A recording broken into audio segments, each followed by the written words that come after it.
Hi, hello, and welcome back into another episode of Craven Some Raven. Off season is, dare I say, over. The start of OTAs has started, and we've gotten some new, maybe some familiar faces back at Pass Rush. Pernell McPhee came back, signed Shane Ray. I'll discuss that, the start of OTA, what everything means to me.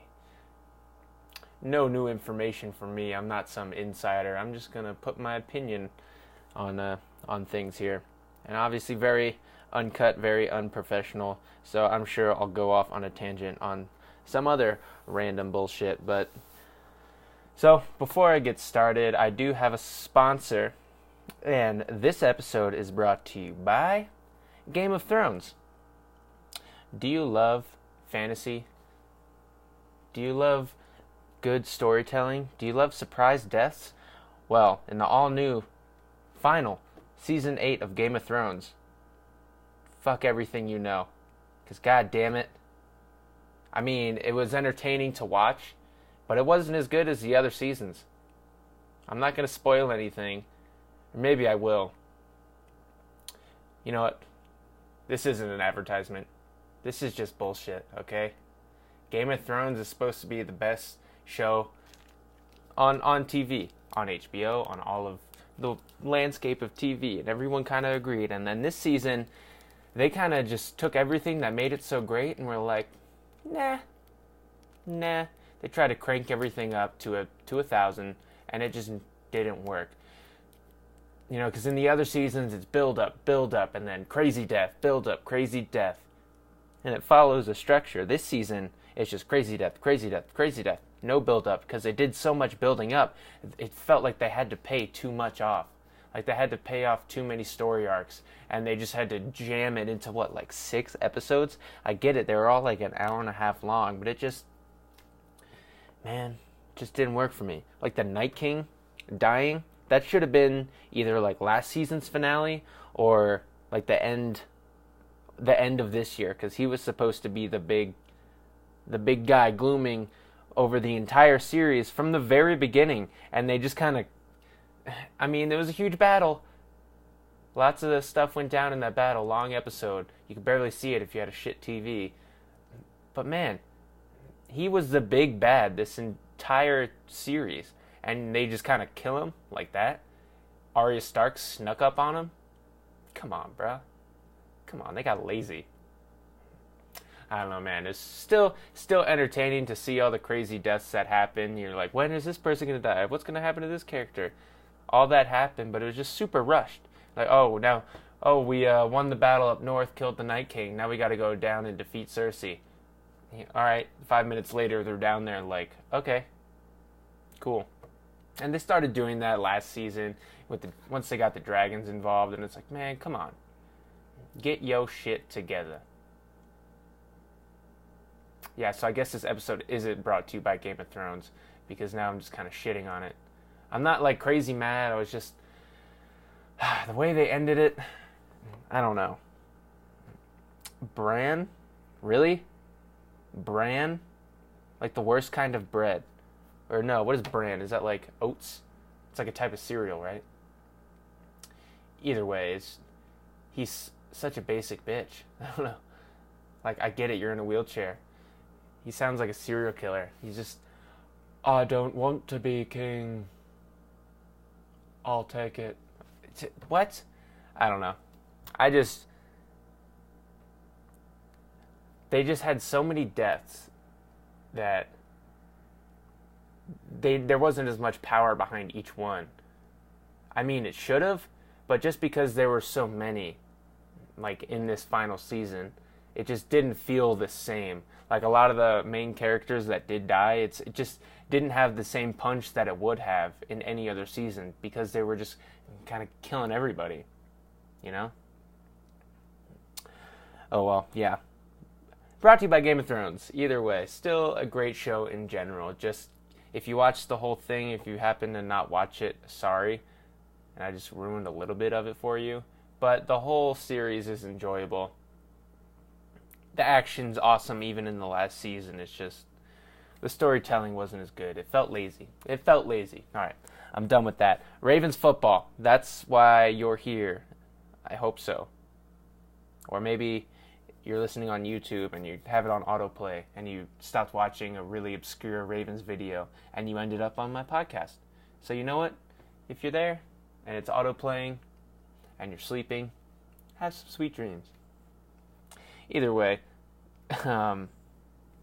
it is the start of OTAs. I guess they started yesterday. Today is Tuesday, I don't even know what day it is. Sorry, I'm trying to find my shit.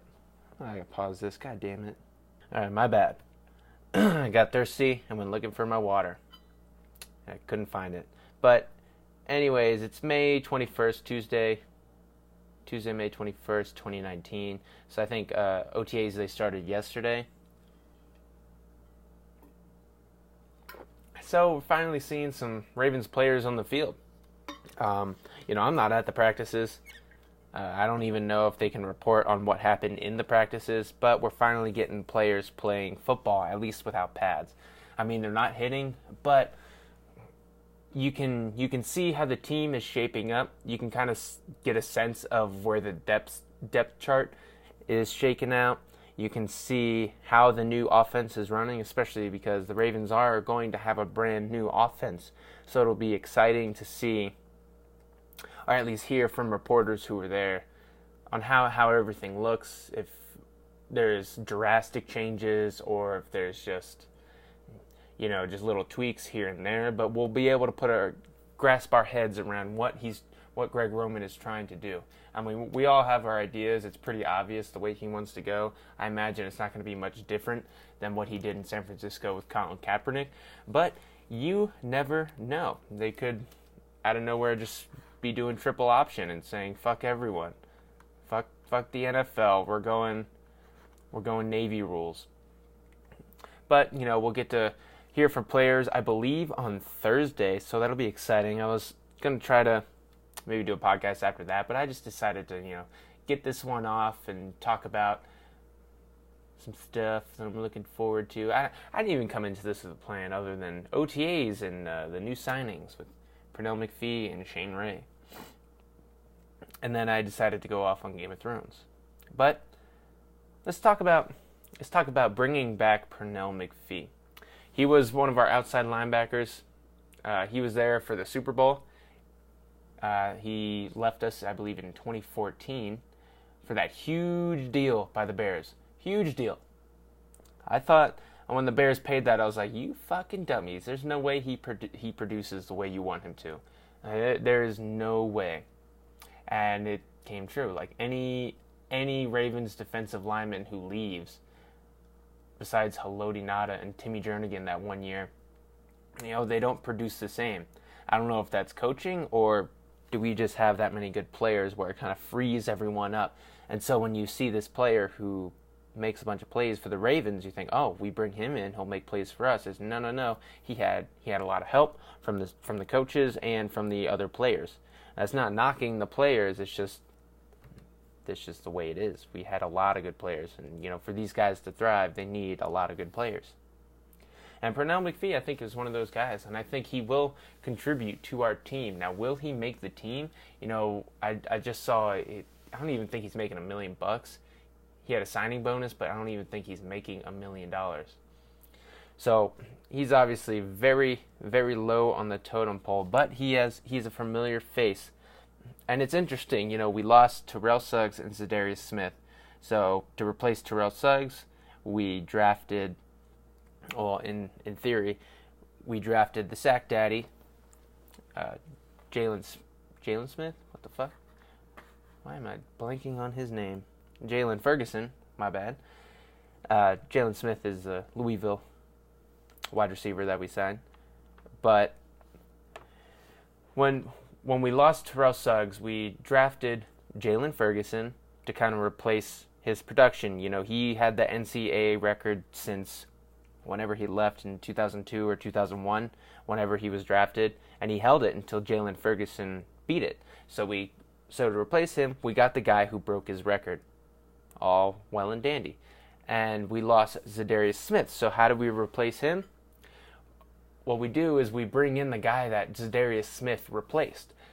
I remember when we drafted Darius Smith, everyone compared him to Pernell McPhee and playing that Pernell McPhee role and being Pernell McPhee. And he even talked about it. Like, everyone's talking about me as Pernell McPhee. He's like, I'm my own man. I make my own game. And he ended up doing a pretty good job filling in for that same role that Pernell McPhee left when he bounced out of here, went to the Bears.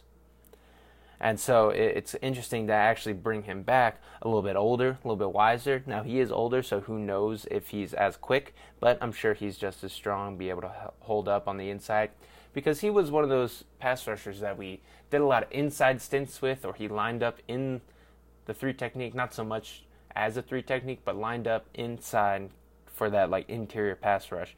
And I think we have just so many defensive linemen. It's going to be a very interesting position battle once we get to mini camp and training camp, once they get the pads on and we can actually see how these guys look, you know. It's hard to say.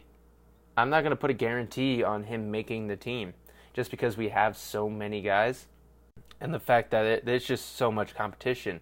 Now, the reason I think if he doesn't make the roster, the final 53, I think that means that everyone was healthy throughout training camp and throughout the whole offseason. And that, frankly, never happens. I know the Ravens have had good health luck these past 2 years. I think that is because they brought in that guy Steve Saunders, and he's kind of like some kind of workout guru, good at getting those injury-prone muscles, all the muscles that you don't really work out at. You know, every player has that bathroom sink body. You know, you don't work on anything below the bathroom sink because you can't see it because it's the mirrors, you know, upper body. Obviously, they're not like that, but I mean, there's tons of small, I'm no scientist here, but there's tons of small muscles between each of our muscles that get neglected when it comes to working out, because working out, what I never understood is like, you got to have perfect form. You got to do it this way or else you're going to hurt yourself.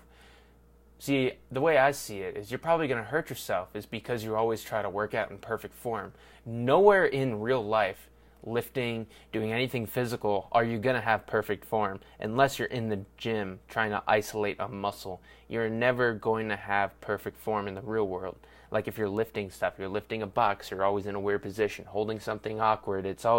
You're always in a weird spot.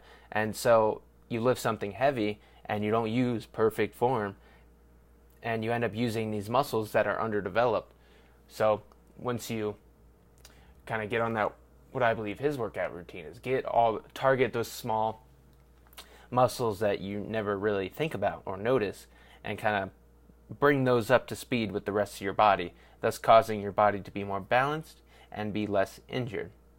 So I don't even know where I was before that, but I'm hoping this injury trend continues, because it's no coincidence that the Ravens, they were plagued by injuries, and they finally brought this guy in, I think because they're like, God damn it, why is everyone getting injured? Let's bring in a guy, like a scientist of the body, bring him in and see if we can't get this fixed. And I think he did a pretty damn good job, because we haven't had many injuries these past few years. At least nothing like major. A lot of the injuries, they're, you know, like someone falling on somebody or broken arm or stuff. If broken bones, you can't really work that out, you know. That's just broken bones. I guess drink your milk, but who even knows if that's an actual way to strengthen your bone? It's put out by the milk company. Big Dairy, the lobbyists, they want you to drink milk. Either way, we've just had good luck with the injury bug, so hopefully none of these guys get injured, but someone always ends up getting injured, and at a position at outside linebacker, you know, edge rusher, defensive line, one of the most important positions on the defense, or groups of positions, you got to be strong up front. Like these guys are super important. So when someone goes down, you got to have someone who's comparable or comparate, or no, that's the wrong word.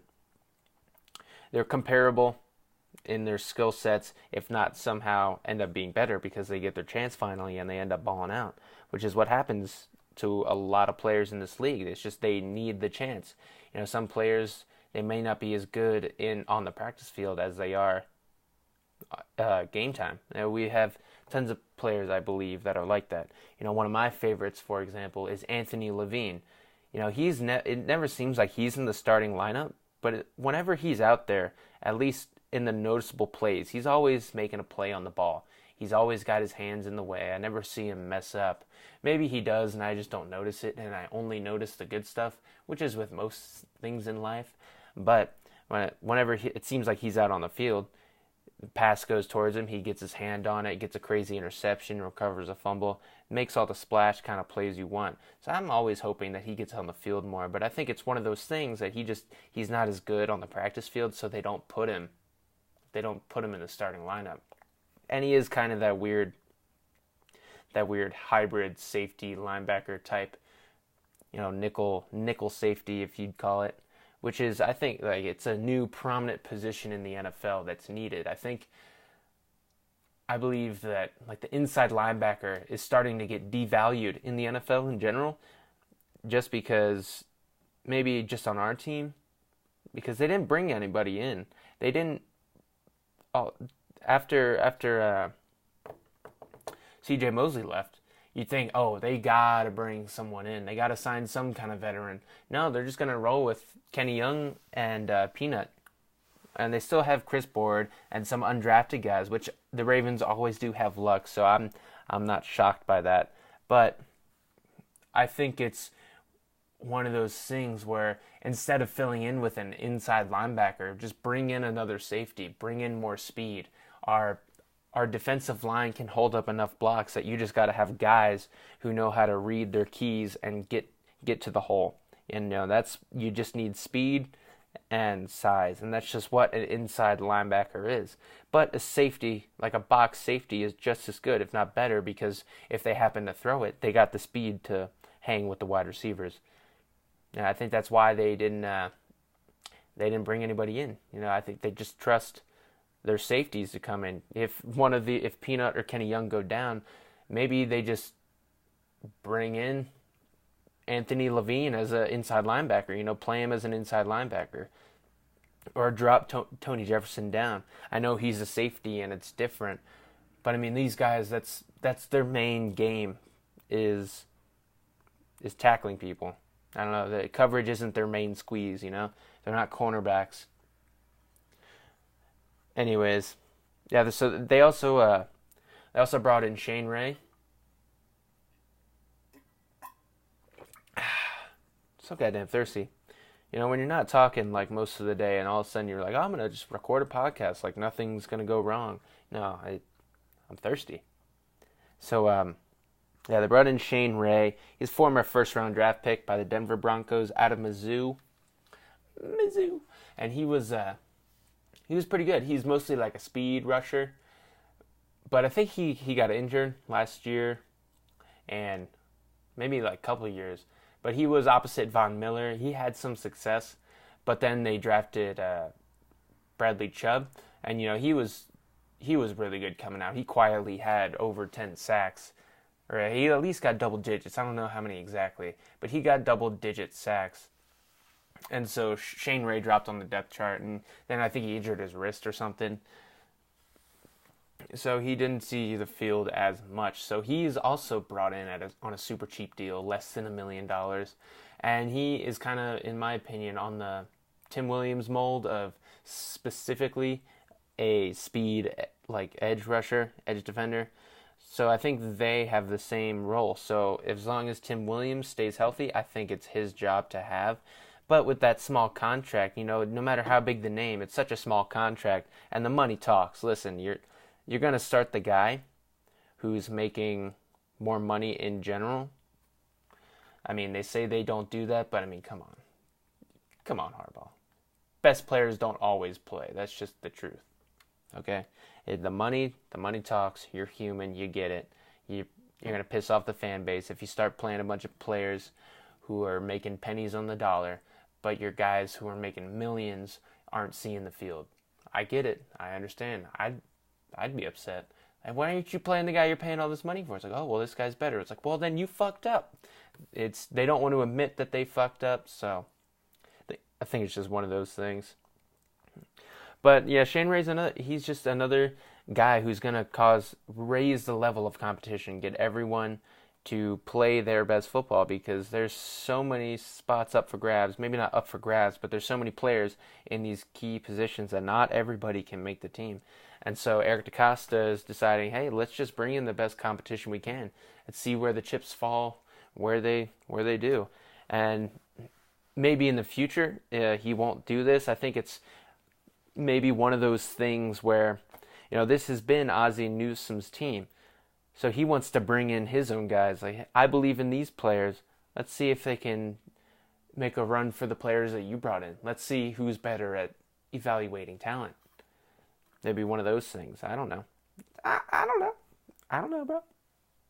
But in all honesty, I think Shane Ray only makes the team if there is an injury or a multitude of injuries at the position. I think I don't think he's better than Tim Williams. Maybe he is. Maybe Denver has a pretty good defensive line, but maybe ours is better, baby. Maybe his level of play will go up because we have more players on our defensive line that require double teams. I think at any point in time, any play, we got 2-3 players on the defensive line who can hang with like a double team, take up 2 guys. We got Brandon Williams, Michael Pierce, Dalen Mack now, who I believe can at least hold up 2 guys. And if they're just put on one person, they're going to slowly but surely destroy them. And I think it would be cool if all of our outside linebackers made the team. Because if you think about it, you'd be losing a spot somewhere else. But you could have all right, this is our first quarter pass rush crew. This is our second quarter pass rush crew. This is our third quarter pass rush crew. And fourth quarter, just a new set each quarter, so everyone's going to have fresh legs. So when someone gets tired, you just bring those guys in, some fresh legs on those offensive linemen who are getting tired and have seen the same person, and then all of a sudden you bring in someone else who has a new skill set, new style of play, and really confuses the offensive line, get in their heads, really maul them down. Because the offensive line, they don't ever swap out. They don't ever take breaks. Now, so the defensive linemen, they get more tired because of the same size, and I think they work harder. They have to move more. It's like offensive linemen, they just have to stay kind of in their spot. I'm oversimplifying it, and I don't want to disrespect any offensive lineman.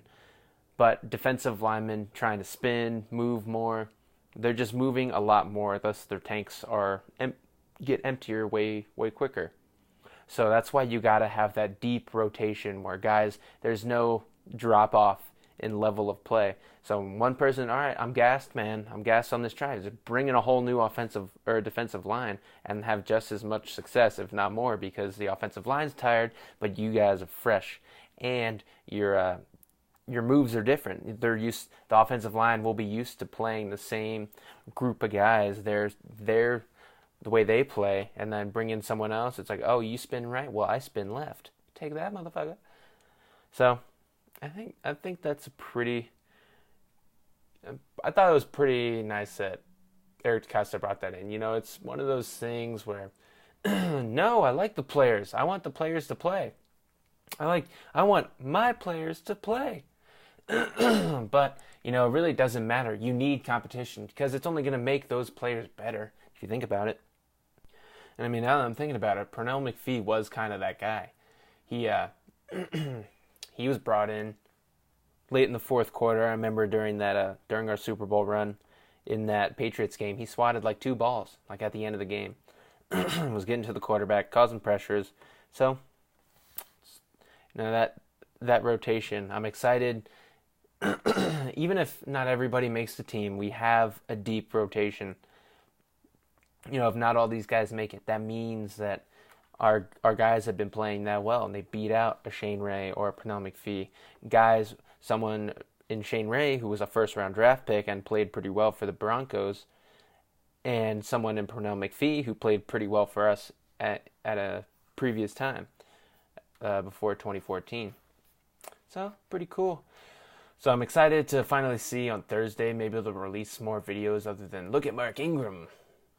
You know, some actual play. I wish they released like game tape of the practices. I mean, if you're allowed to go to them, it'd be nice if they like put it up on their page or something. You know, some actual tape that we get to watch, so we don't just see the great, awesome highlight plays like, oh wow, this is gonna be awesome. It's gonna be every single play. It's gonna be a perfect pass or a perfect tackle, a perfect interception.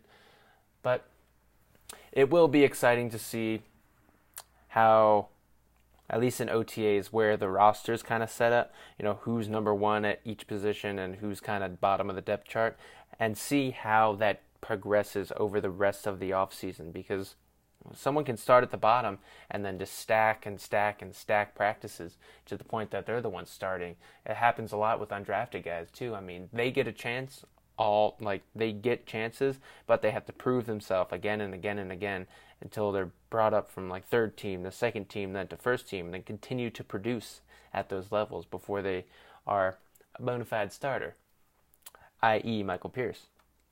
Killed it all off season, then in the preseason, then he just started playing earlier and earlier in the preseason games until like, bro, this guy's fucking good. I don't even know if he was a starter his first year, but he was in like the starting rotation.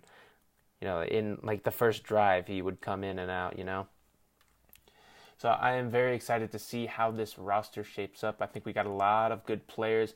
I know a lot of people who don't pay attention to the Ravens, especially national media, they have the same narrative. They lost so many people on defense. What are they going to do with the offense? The Chargers figured them out. It's a whole new offseason, whole new offense, another year under Lamar's belt. And if Lamar's proved anything, it's that he can improve year after year.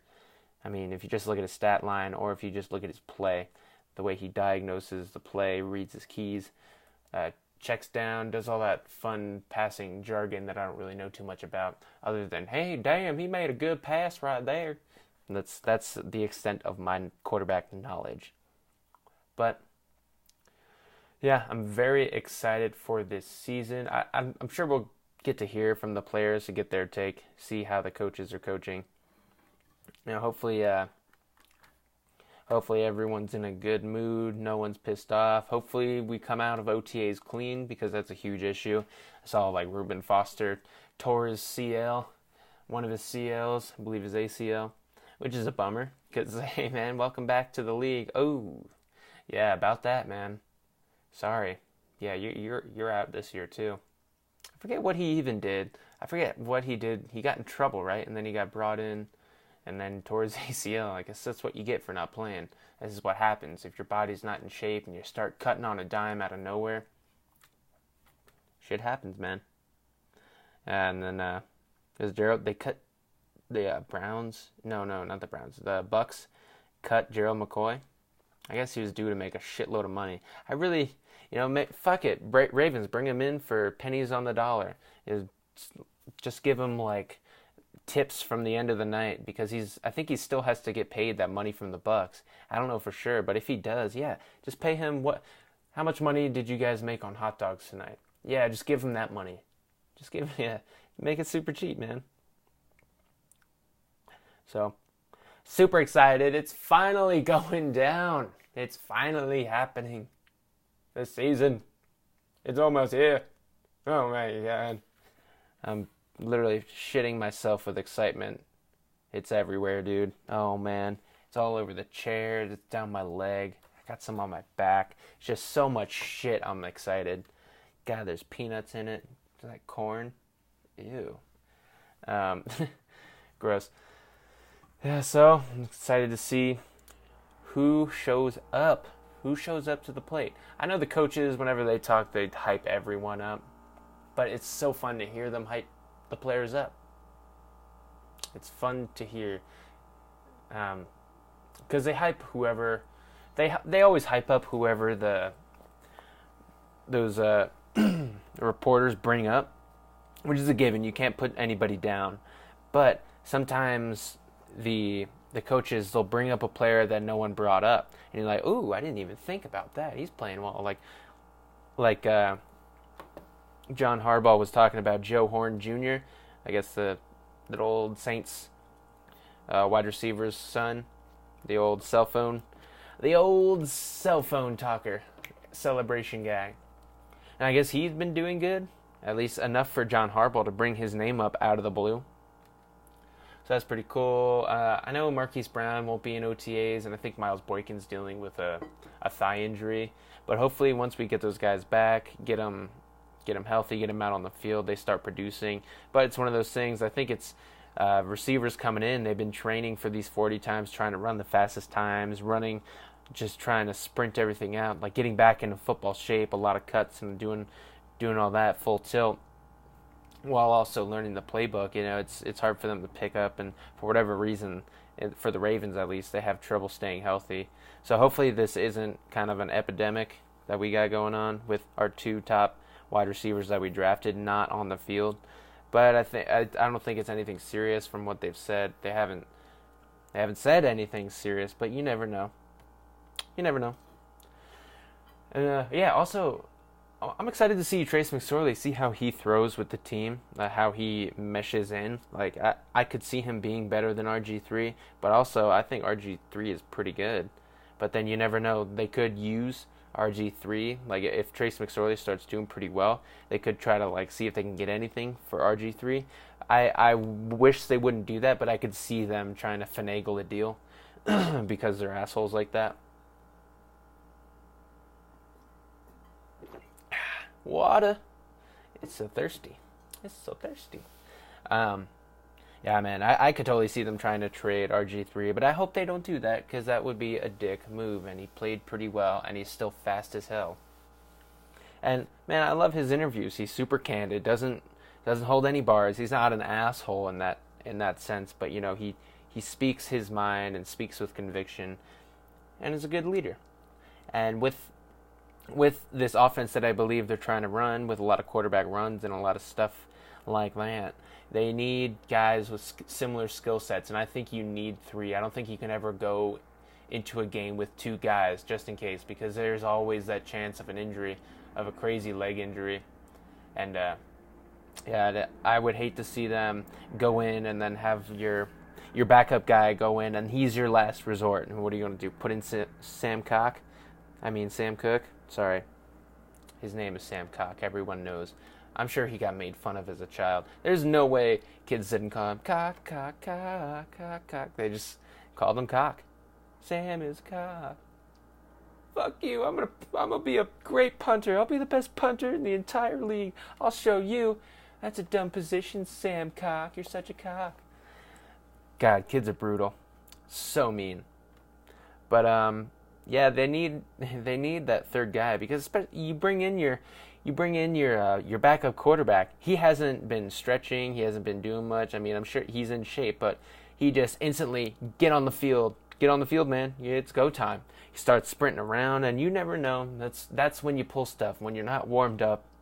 I know they warm up pregame, but they're standing around. They're not jumping around, doing jumping jacks. They're not loose. So once they get out there, they're at more risk to get injured. Your backup's at more risk to get injured than the starting quarterback, I think.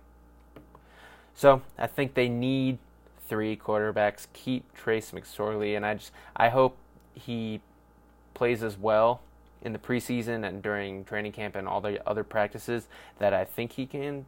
That I think he will, what I think he's capable of. That's why I liked when the Ravens drafted him in general. He was one of my sleeper picks that I thought, and I loved how Eric DeCosta said that, because I was like, that's what I said, bro.